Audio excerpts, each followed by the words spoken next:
What's up, everyone? You are listening or watching the 10After7 podcast, Ep.4, with your host, Michael Cody Stephenson. I want to thank you for tuning in. It's been one hell of a week around here. We got the number 42 Jackie Robinson jersey hung up behind me. I got my Jackie Robinson jersey on.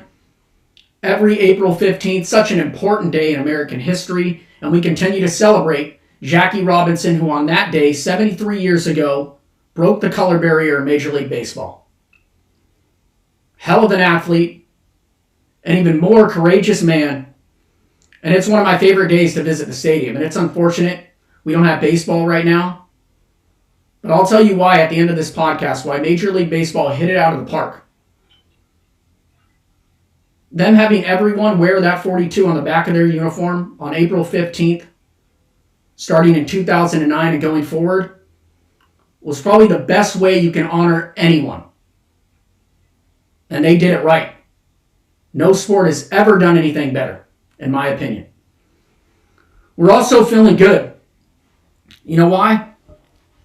I feel like I say that a lot. You know why? Because I finished my third book. Like you guys care. Third book this year. You know how many books I probably read over the last 5 years? 3. And it feels good. It's rewarding to finish that thing. It's one of my favorite books, Play Their Hearts Out by George Dorman. I don't know what I'm going to read next. I'm behind. I should be halfway into my 4th book right now. But there's nothing better than finishing a book, finishing a workout, finishing any kind of work. Whether that's grocery shopping, laundry. It just feels damn good. So we're going to crush this podcast today. I decided I'm going to talk about kind of every sport. Go down the line. Try to find something positive. And we do have some positive news. I'll start by saying we're going to get sports back in June. The PGA Tour, a couple weeks ago, they told us when the Masters is going to be, a couple big tournaments. Well, this week they laid it out. They told us June 11th in Foxworth, Texas, the first PGA event will be played. And golf, quite honestly, a lot of people think it can be played right now and on TV. Because social distancing, think about it. The players use their own clubs, use their own balls. It's usually about 3 or 4 people there, caddy, 2 golfers, another caddy. It makes sense. And I'm fired up. I'll take anything at this point. So the Charles Schwab Invitational, I believe it's called, June 11th. They're not 100% certain, but it looks like it's going to happen.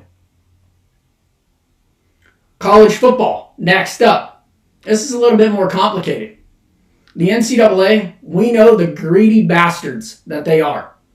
I just watched The Scheme on HBO. Please watch that. You'll know why these schools and the NCAA are just looking for the next payday, and they're upset. The NCAA is upset right now, and I'm happy about it. They lost the NCAA tournament. Yeah, we're all mad as a whole. It's one of the best sporting events of the year. But if the NCAA is taking a loss, I'm rooting for it. So college football, you had Mike Gundy, the head coach of Oklahoma State last week, have some absurd comments about how they need to get back as soon as possible. As soon as possible, so the state of Oklahoma can make their money. Yeah, those players for Oklahoma State, they don't make a single dollar, but they need to get back in the middle of a pandemic.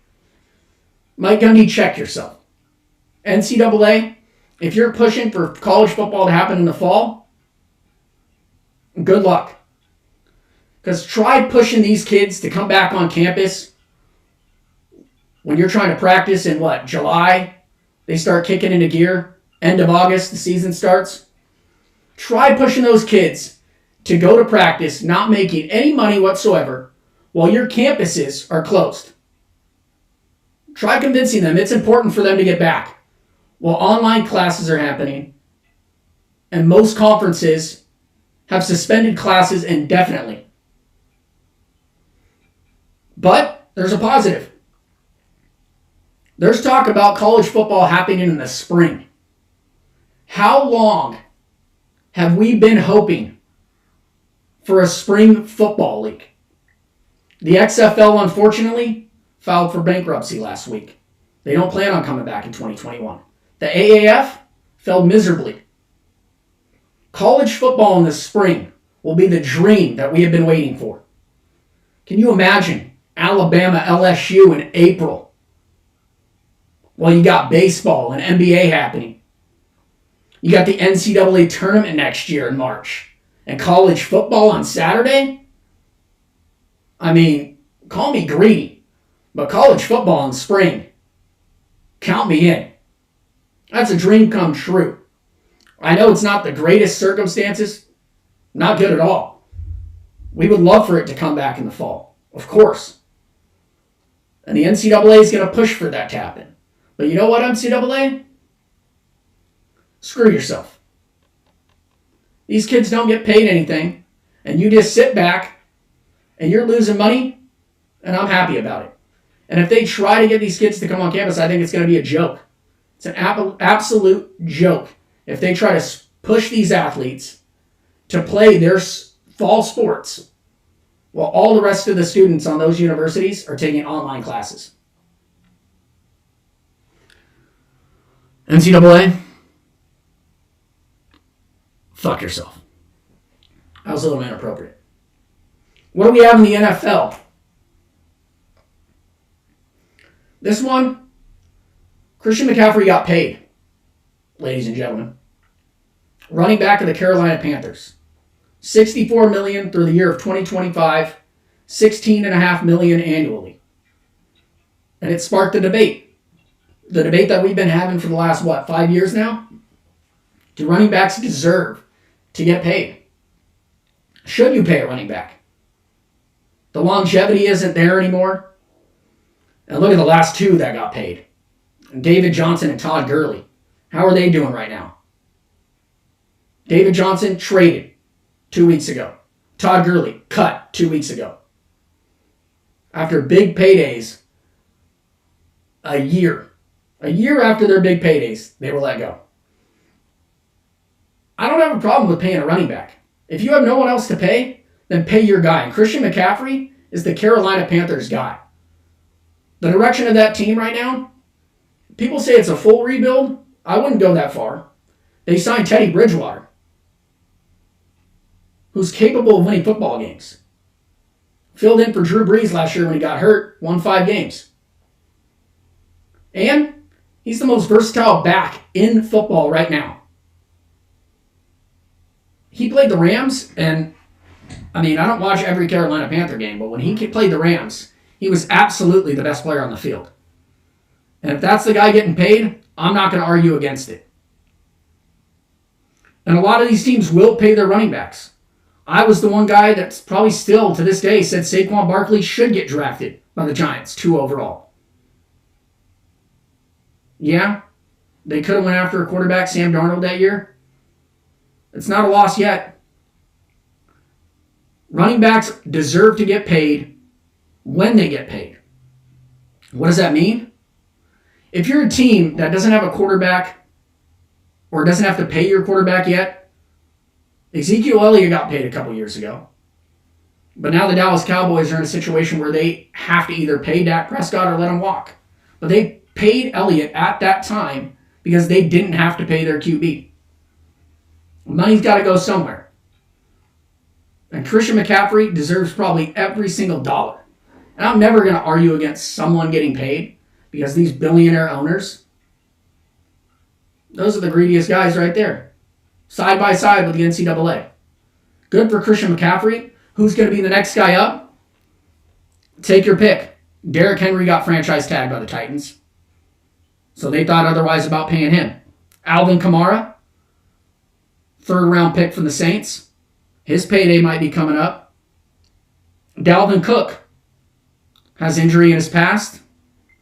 Joe Mixon, troubled past. And Chris Carson for the Seahawks. Listen, if you could get a cheap running back, I know you can just plug one in. But tell me right now, who are you plugging in that's going to be more valuable than Christian McCaffrey? All-pro running back. No one's catching more balls out of the backfield. Think about how much of that offense runs through McCaffrey. And now you got a capable quarterback. Last year, the guy had his best career season with Kyle Allen under center. Now him and Teddy, I don't know if it's a full rebuild in Carolina. I'll tell you it's a tough division. Drew Brees, coming back. Tampa Bay's got Tom Brady. The Falcons are the Falcons. Carolina needs a face. And if Christian McCaffrey's that guy, I don't care if he's a running back or not, you better pay him.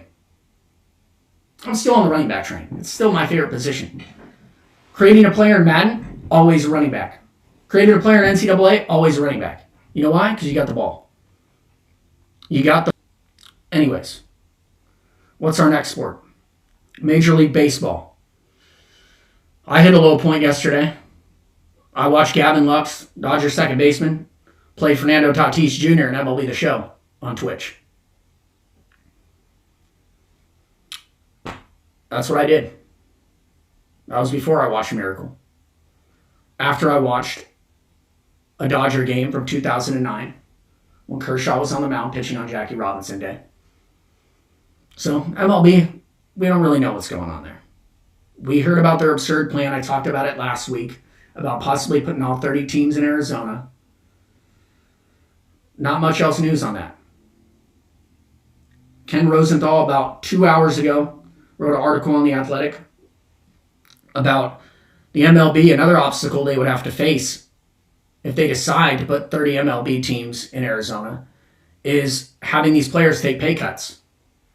And good luck with that if these players are going to be quarantined away from their families for 4 months. I would not want to take a pay cut if I was an MLB player. No chance in hell when I'm putting myself at risk and leaving my family behind. No shot. In the NBA news, I talked about it last podcast, the 10-part docuseries, The Last Dance, about the Chicago Bulls' last run at an NBA championship. Michael Jordan this morning went on Good Morning America, had an interview with Robin Roberts to talk about it a little bit. Day before, there was a quote out there that he said, "I'm going to come out of this thing looking like a jerk." If you think Michael Jordan is an asshole at the end of this documentary for the way he treated teammates at the height of his career, I'm going to go out on a limb and say you don't have a competitive bone in your body. Seriously. The fact that Jordan has to come out and kind of get in front of it is absurd. He's the Babe Ruth of basketball. We know he's the GOAT. There is a debate out there, but after we watch this thing, I think that debate might be pushed back a little. Not many people are going to try to touch it.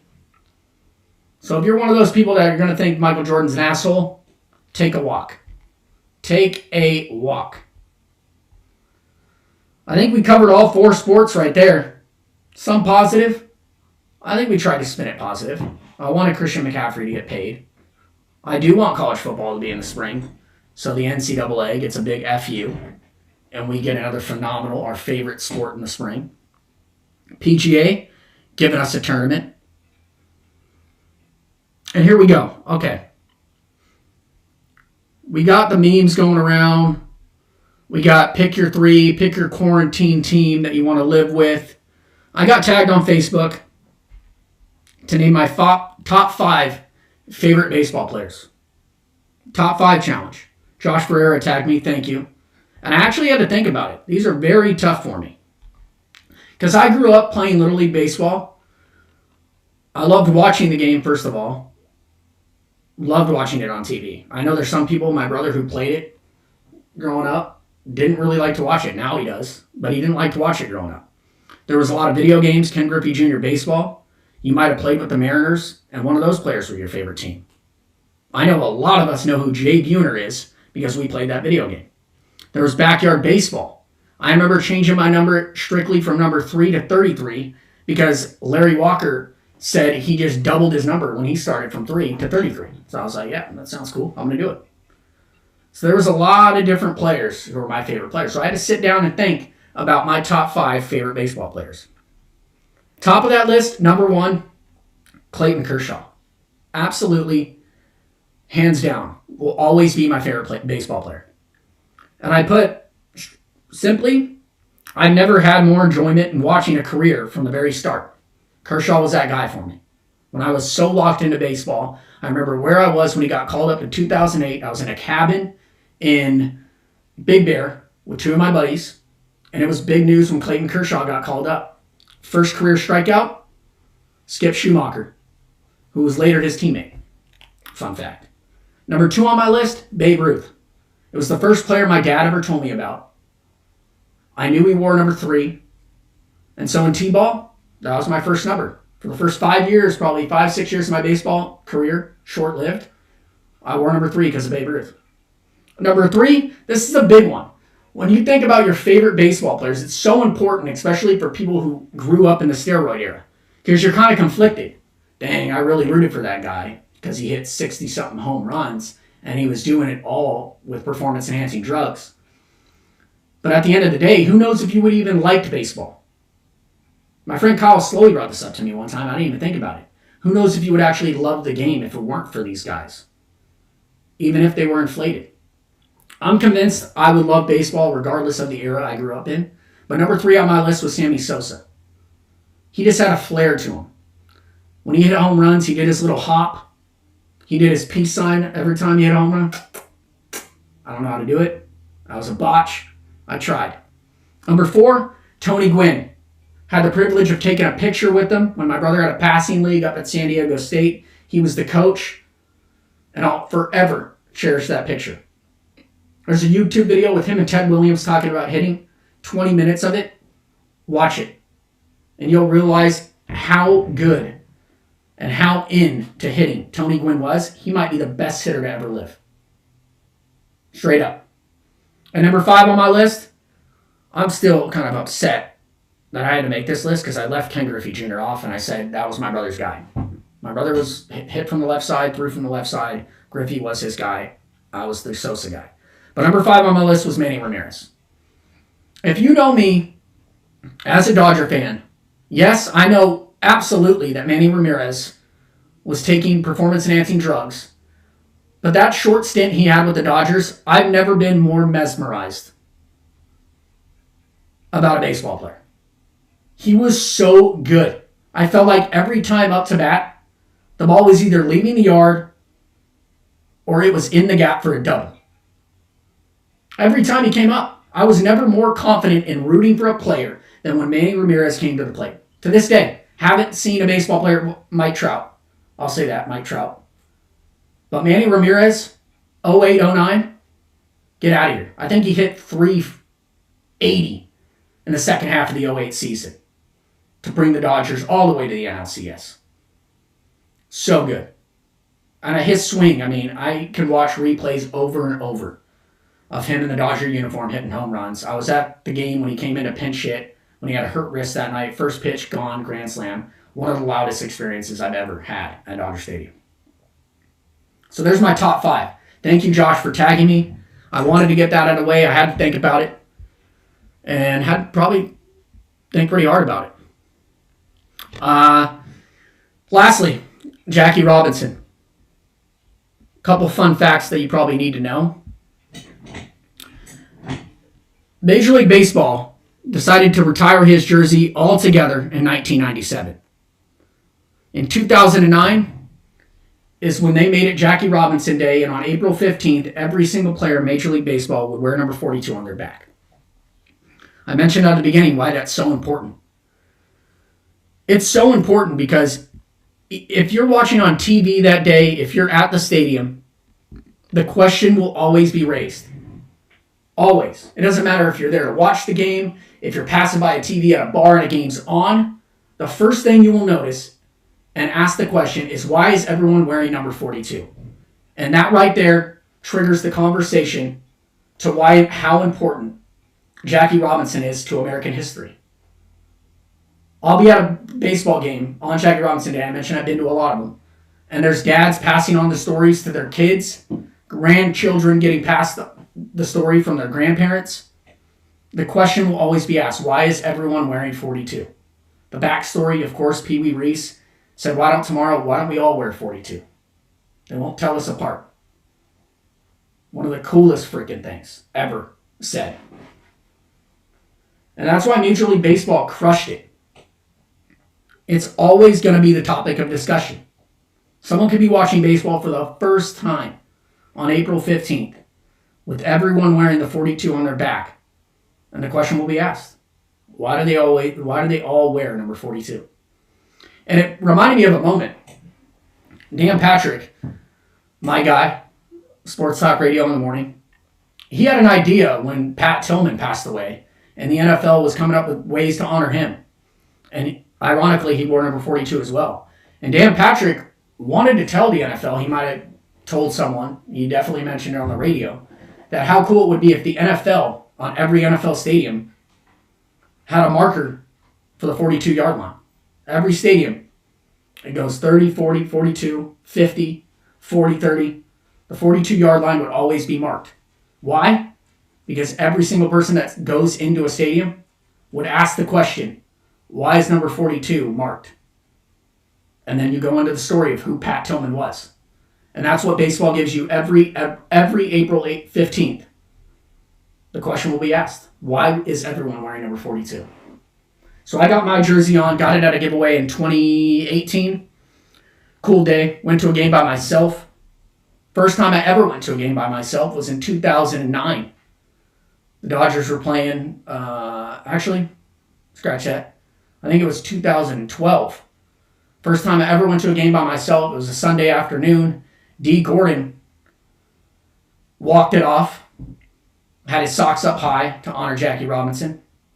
In that game, there was a triple play. Never thought I would go to a game with a triple play, and it was the most... It wasn't even cool to be there because no one knew what was going on. Bud Black even got ejected because he didn't think it should be a triple play. Another Jackie Robinson game I went to, me and my brother went to the unveiling of the statue. The first statue at Dodger Stadium. Got a replica of that. And that statue at Dodger Stadium, go see it. It's freaking unbelievable. Unbelievable. That's the first of many that's going to be there. Next, we don't know. But I want to thank you all for listening to the 10After7 podcast with your host, Michael Cody Stephenson. You could follow me on Twitter at 10After7 or on my Instagram at 10_after_7. Leave a comment, like, let me know what you want me to talk about on the next episode. Thank you for listening once again. Woo! Go Dodgers.